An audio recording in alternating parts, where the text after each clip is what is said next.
এই যে দেখুন কমে গেছে, একদম স্লো মোশনে ঘুরছে। সো আমার এই প্রজেক্টে কিন্তু কাজ করছে।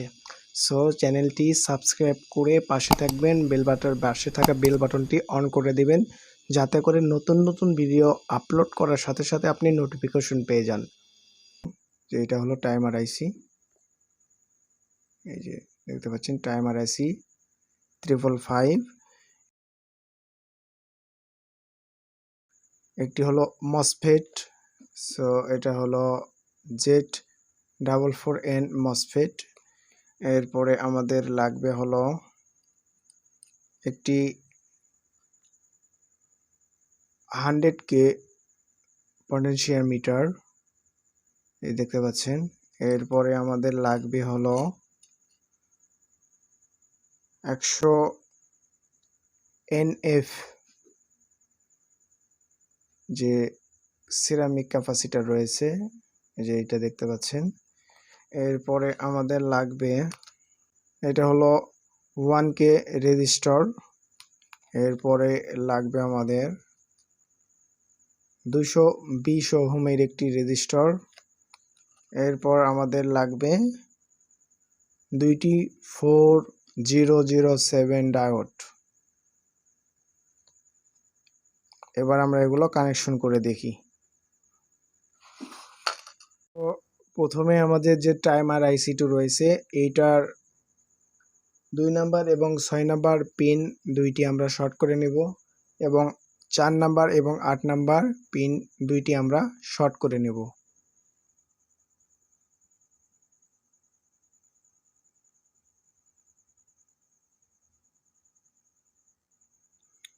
এরপর আমরা 7 নাম্বার এবং 8 নাম্বার পিনে 1K রেজিস্টার কানেক্ট করে নেব।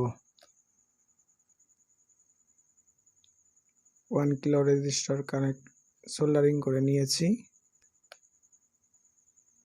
এবার 104 যে সিরামিক ক্যাপাসিটর রয়েছে সেটা 1 নাম্বার এবং 2 নাম্বার পিনে সোল্ডারিং করে নেব। সোল্ডারিং করে নিয়েছি।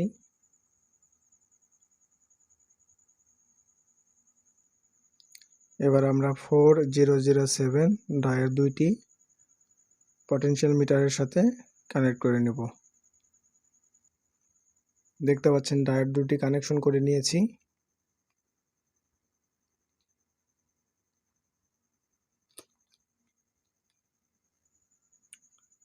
এরপরে আমি ডায়োডের যে টার্মিনাল ছিল সেই টার্মিনালের সাথে 555 আইসির 6 নাম্বার পিন সোল্ডারিং করে দিয়েছি। এখন আমাদের যে ভেরিয়েবল রয়েছে, ভেরিয়েবল মিডল পয়েন্ট থেকে আমাদের 555 আইসির যে 7 নাম্বার পিনটা রয়েছে সেখানে কিন্তু সোল্ডারিং করে দেব।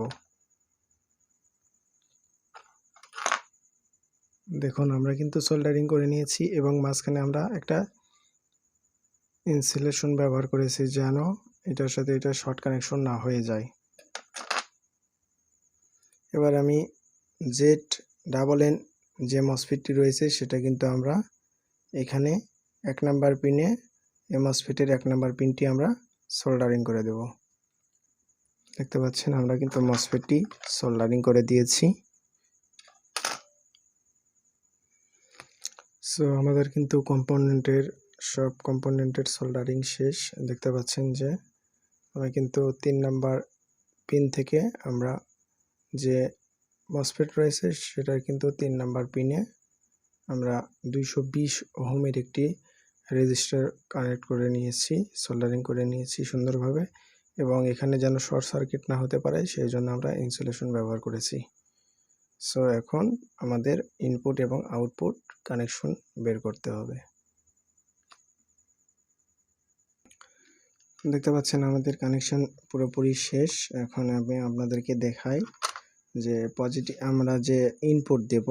সো আমাদের সোর্স পয়েন্টটা হবে, ইনপুটটা হবে আমাদের যে টাইমার আইসিটা আছে সেটার যে 8 নাম্বার পিন সেটা হলো পজিটিভ, এবং যেটা হলো 1 নাম্বার পিন সেটা হলো নেগেটিভ ইনপুট।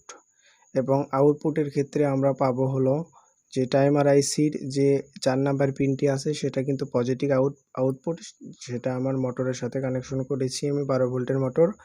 এবং যেটা হলো আমার আপনার মসফেটের যে মিডল পয়েন্ট, মিটার বেস যেটা, সেখান থেকে কিন্তু মাইনাস কানেকশনটি আমাদের মোটরে গিয়েছে। সো আমরা এখন 12 ভোল্ট দিয়ে এটা আমরা এই সার্কিটটি চেক করব।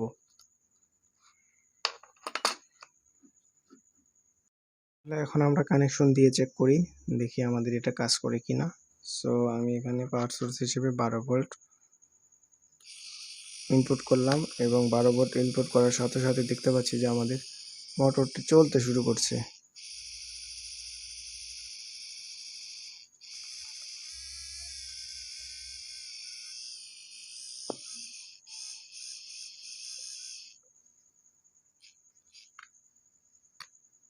এই যে দেখুন,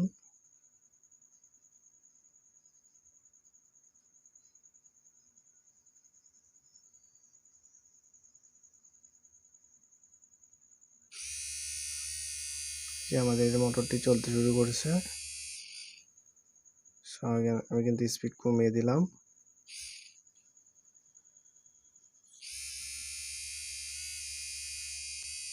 দেখতে পাচ্ছেন এটাই কিন্তু চলতে শুরু করেছে।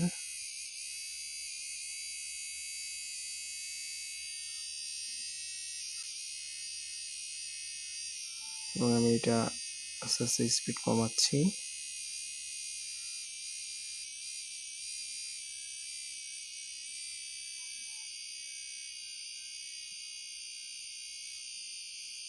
দেখতে পাচ্ছেন যে স্পিড কিন্তু কমে যাচ্ছে। মোটরের শব্দতেই বুঝতে পারতেছেন যে স্পিড কিন্তু কমে যাচ্ছে।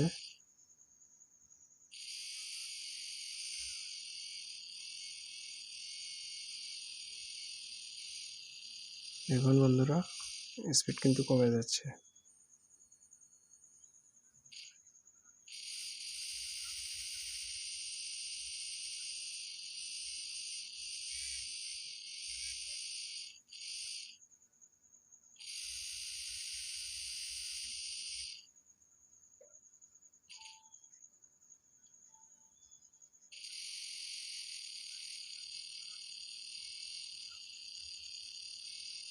এই যে কত সুন্দর আস্তে আস্তে চলছে।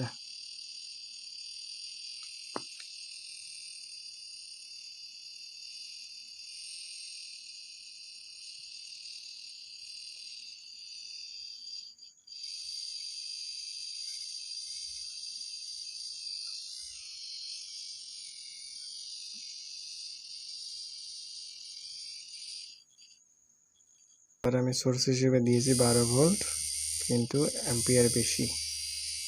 দেখতে পাচ্ছেন যে আমাদের মোটরটি ঘুরছে। আমার মনে হয় আমার এই পটটার মধ্যে সমস্যা আছে, যার কারণে একটু প্রবলেম হচ্ছে।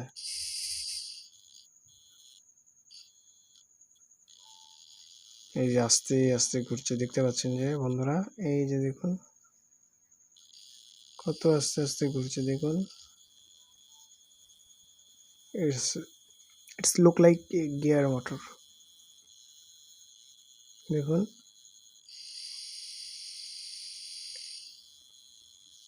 সো এখন আমি জোরে ঘুরাবো, আস্তে আস্তে স্পিড বাড়াচ্ছি এবং বাড়িয়ে দিয়েছি, এবং এটা ম্যাক্সিমাম স্পিড।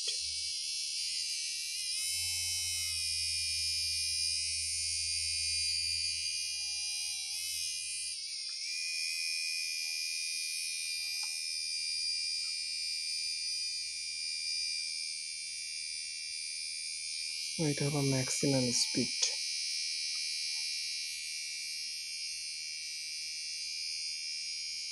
দেখতে পাচ্ছেন চলছে, খুব সুন্দর চলছে। এবং আমি একটু কমায় দিই, দেখতে পাচ্ছেন যে এটা কিন্তু কমছে।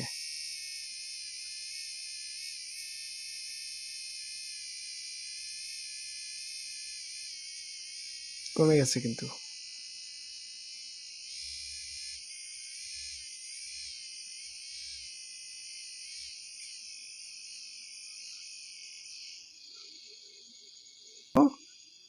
অনেক অনেক ধন্যবাদ ভিডিওটি শেষ পর্যন্ত দেখার জন্য।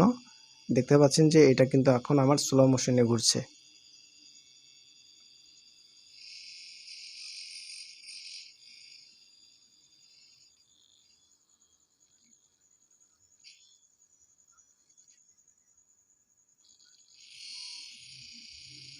দেখুন স্লো মোশনে ঘুরছে। দেখুন আমি কিন্তু একদম ছেড়ে দিয়েছি। দেখুন সোর্স হিসেবে আমি 12 ভোল্ট ব্যবহার করেছি। দেখতে পাচ্ছেন যে ঘুরছে, কত স্লো মোশনে ঘুরছে। ওয়াও, এটা তো দারুণ একটা